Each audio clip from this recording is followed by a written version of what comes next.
Hello my beautiful butterflies, welcome back to my channel. If you're new here, my name is Beverley.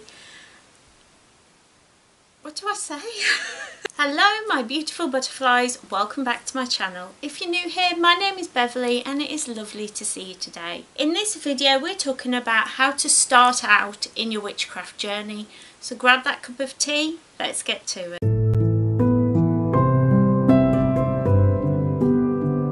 So this is something that I've had a few people comment, like, how do I start? What do I need to do? How do I begin? And a lot of people kind of ease into witchcraft. It's not a choice. I mean, it wasn't for me. It was kind of like I started getting into things and then it just kind of led me in that direction. But I did have a few things that I thought would be really useful to anybody who's interested in starting a witchcraft practice. So that is what we're talking about today. But before we do, don't forget, if you're new here, you can click the subscribe button to become part of the butterfly family. We would absolutely love to have you with us. So don't forget to leave me a comment and a like. But let's get to it. So the first thing I would definitely say is read. Read books.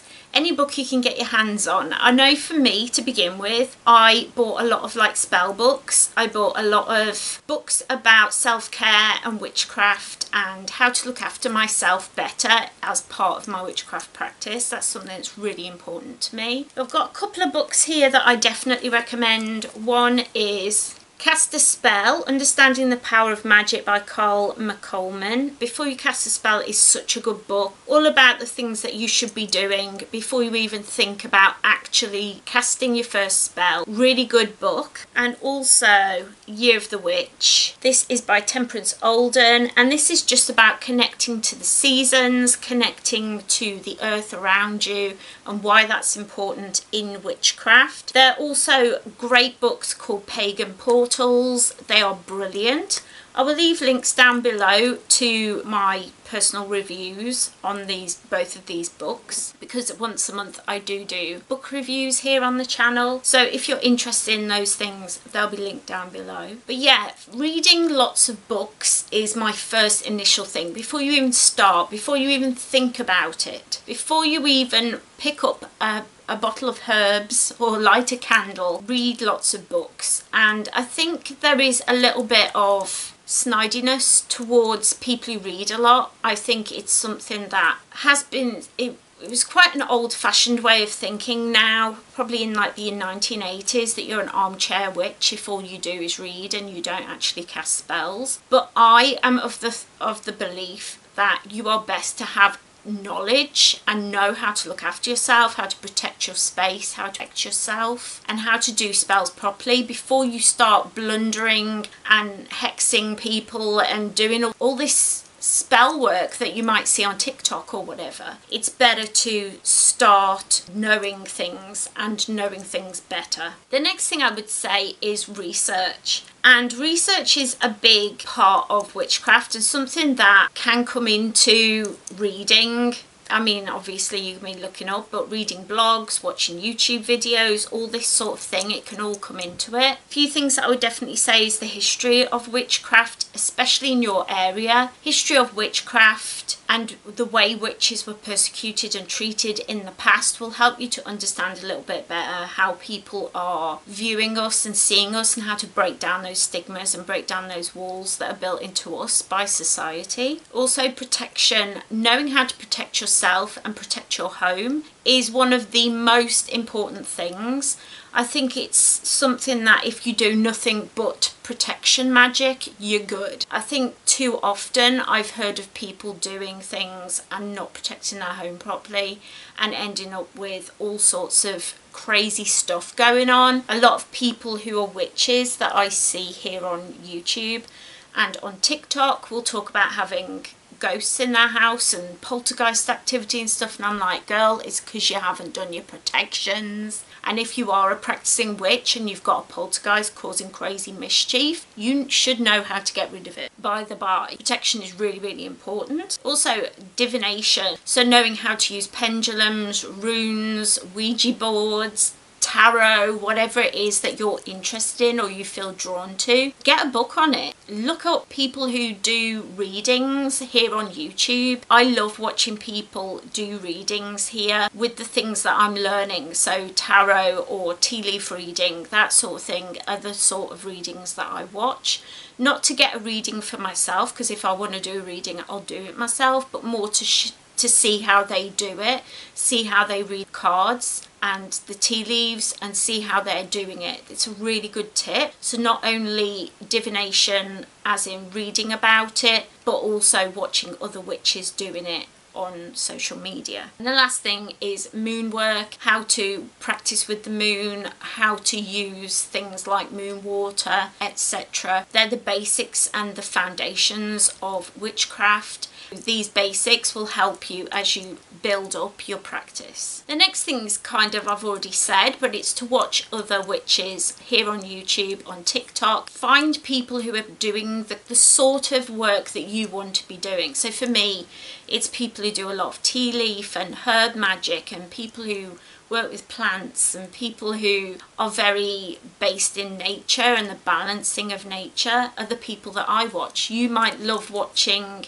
people who do a lot of contacting the spirit and death work. You might want to watch people who are doing all sorts of craft out there, art, magic. There's so much choice out there, and we are really lucky now. I was talking to somebody who had started their witchcraft practice in the 80s. They were saying how back in the day there were no books. You had to literally go to the library and like photocopy pages out of books, old books from the library and things like that. There was no internet, there was no real books, and there was nowhere really to connect with other people, and yet your family members probably were not practicing. That makes life really, really hard. Nowadays we don't have that. You can buy crystals and witchcraft books in TK Maxx and Walmart. I think Walmart, is that what it's called? Is that what the place is called, Walmart, where everyone shops in America? Yeah, Walmart, sorry. Husband helping me with brain fog.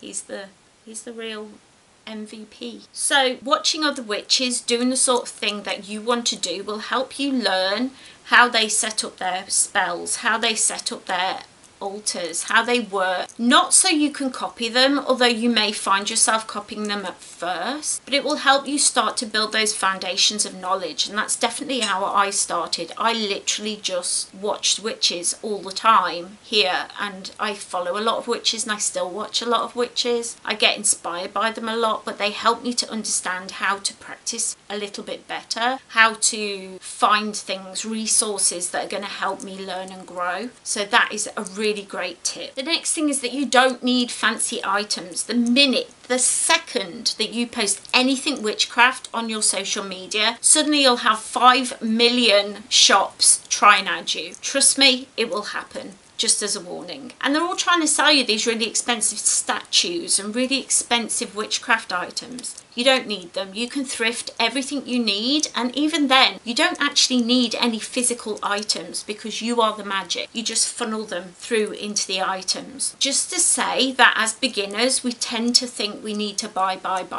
I know I did. I bought so many crystals when I started out, and actually now I don't really use crystals. I mean, I might wear them around my neck, but I don't know what this crystal is. I don't know what it's called. I just feel drawn to one. I've got like a bowl in my windowsill of all my crystals, and I just kind of pick one out and pop it in a necklace.